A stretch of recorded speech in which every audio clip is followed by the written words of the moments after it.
anomaly comes from. All of Enoch look like this.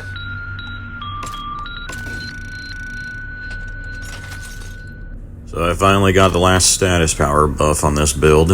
Now the only other thing I'm missing now, if you look at all my gear, is skill leech, honestly. Like, I don't need long range damage or close range damage on my gear, because his weapon damage is terrible anyway. That's not the build. So yeah, eventually I'll try to find a way to get 3 more skill leech buffs on his armor, and that'll further make him even tankier, which will be nice to have skill leech.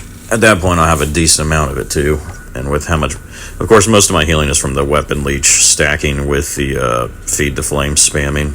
That's mostly all I need anyway, but still, that's kind of the last thing I want to do. So basically this build is almost done. And you know, the vast majority of his damage comes from the insane amount of debuffs he does when you pay attention to his build, and then all the status power, like bonus damage buffs too. That buff, just the mods on his gun. I mean, honestly, most of the damage is from Claymore Torrent, Strings of Goss, and also Ash and Bloom, and even Empowerment, getting buffed by so many debuffs and like ash damage and burn damage status bonuses. So, and for that reason, this guy is very good still for damage and insanely good for tanking, but also insanely good for support. That's why I love him. He just has no weaknesses. He does death sentence, carbonization, and the Pax tree, which, yes, both of them affect other players too.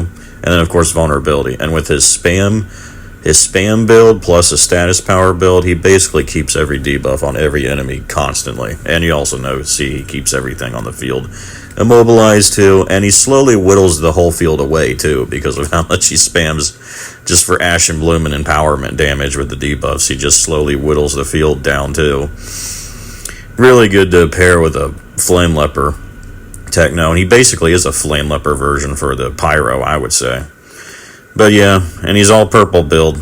Totally, it is a total custom build, but I really like it now.